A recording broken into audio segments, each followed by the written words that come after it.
నలుగురు ఎక్స్ మినిస్టర్లు అలాగే 2 మేయర్లు అందరం కలిసి గవర్నర్ గారిని కలిసాం. వారి తాలూకు ఇంటర్వెన్షన్ అవసరం ఈ ప్రభుత్వంలో చాలా అత్యవసరం సార్. రాజ్యాంగాన్ని కాపాడండి. రాజ్యాంగం తాలూకు స్పిరిట్ ఏదైతే ఉందో దాన్ని మీ ప్రభుత్వంలో అమలు జరిపేటట్లు చూడండి అని చెప్పి వారికి రికమెండేషన్ ఇచ్చాం. సాక్షాత్తు మీ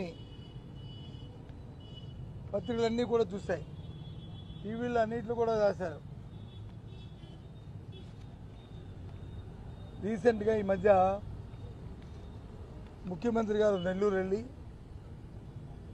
గంగాధర్ నెల్లూరులో ఆయన మాట్లాడిన మాటలు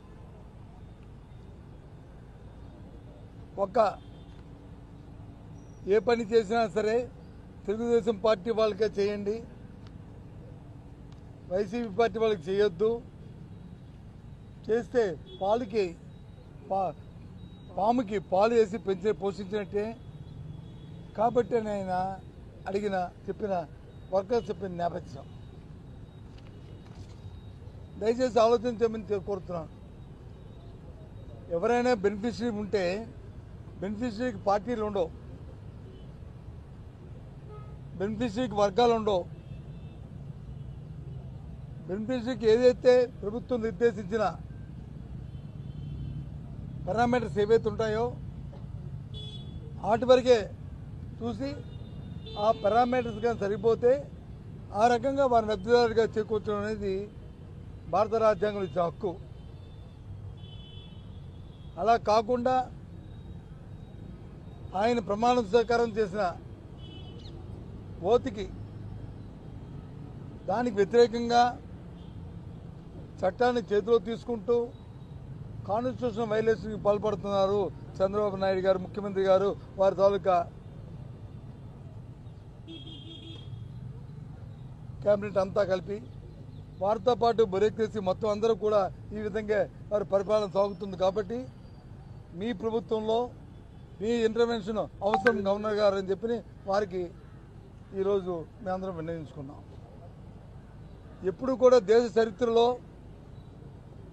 స్వాతంత్రం వచ్చిన తర్వాత మన రాష్ట్రమే కాదు ఏ రాష్ట్రంలో కూడా రాజకీయాల్లో ఉన్న ఏ నాయకుడు కూడా ఈ రకమైన పదాలతోని ఈ రకమైన భాషతోని ఎవరు కూడా ప్రయోగం చేస్తూ పరిపాలన చేయలే. మేము ఒకటే అడుగుతున్నాం సూటిగా, ఆంధ్ర రాష్ట్రంలో ఏ రాజకీయ పార్టీ అయినా సరే ఆ పార్టీకి ఉన్న సిద్ధాంతాల ప్రకారం ఆ పార్టీకి ఉన్న విధానాల ప్రకారం రాష్ట్రంలో ఉన్న 5 కోట్ల మంది ప్రజలకి మేలు జరిగే విధంగా పరిపాలన చేయడం అనేది ఆ పార్టీల తాలూకా లక్ష్యం. అధికార పార్టీ అయితే అది చేస్తారు, అదే ప్రతిపక్షాలు అయితే వాటిని చేయడానికి ప్రయత్నంగా ప్రభుత్వంతో అవి చేయించే ఏర్పాటును చేస్తూ వాళ్ళని ఒత్తిడి తీసుకొస్తూ చేస్తుంటాయి. అంతేగాని ఏ ఒక్కరికో ఏ ఇద్దరికో ఉన్న ఇది ప్రత్యక్షంగా ఉన్న వివాదం కాదు, వ్యక్తిగత వివాదాలు కాదు, ఇది ఆస్తి తగాదాలు కాదు, ఇది వ్యక్తిగతమైన తగాదాలు కాదు. ఇవి ఆ ఫండమెంటల్ వాల్యూస్ని పక్కన పెట్టి ఆ ఫండమెంటల్ ఇష్యూని పక్కన పెట్టి ఇవాళ ఈ రకంగా మాట్లాడడం అనేది రాజ్యాంగ భద్రమైన వ్యక్తులు మాట్లాడడం అనేది చాలా దురదృష్టకరమైన విషయాన్ని మరి గవర్నర్ గారి దృష్టికి తీసుకొచ్చాం. కాబట్టి ఇక్కడ ఉన్న మీ ద్వారా కూడా ఈ విషయాన్ని మీకు తెలియజెప్తూ రాష్ట్ర ప్రజానికానికి అందరూ కూడా ఆలోచించమని కోరుతున్నాను. ఇది ధర్మమా? పేదవాడికి వచ్చి పార్టీ అంటగొట్టి వానికి ఇబ్బంది పెట్టడం అనేది న్యాయమా? సామాజిక వచ్చి వాడు అవసరం తీర్చడానికి వచ్చి రాజకీయ పార్టీ రంగును పొలవడం అది మంచి పనా? ఇది కాదనే విషయాన్ని మీ ద్వారా చెప్తూ ఏది అయినప్పటికీ ఇన్ని మాటలు చెప్పినా ఎన్ని చెప్పినా మేము ఒక ప్రతిపక్షంగా వైఎస్ఆర్సీపీ పార్టీ మా ధర్మాన్ని మేము నిర్వర్తిస్తూ ఎన్ని అయినప్పటికీ కూడా మేము పోరాటం చేస్తూ ఈ రాష్ట్రంలో సామాన్య ప్రజల తాలూకా, రైతుల తాలూకా, రైతు కూలీ తాలూకా మనుగడే ముఖ్యంగా ప్రభుత్వం ఇచ్చిన హామీల్ని, ప్రభుత్వం చేస్తున్న హామీల్ని నెరవేర్చే దిశగా వాళ్ళ మీద ఒత్తిడి తీసుకొచ్చి వాళ్ళ మెడలు వంచే కార్యక్రమాలు చేయించడానికి మా ప్రయత్నం చేస్తుంటాం. ఎన్ని ఆహ్వానాలు వచ్చినా ఎన్ని వచ్చినప్పటికీ కూడా మా వంతు మేము నమ్మిన సిద్ధాంతాన్ని నమ్మి మేము ముందుకెళ్తామనే విషయాన్ని కూడా మీ ద్వారా రాష్ట్ర ప్రధానికి తెలియజేస్తాం.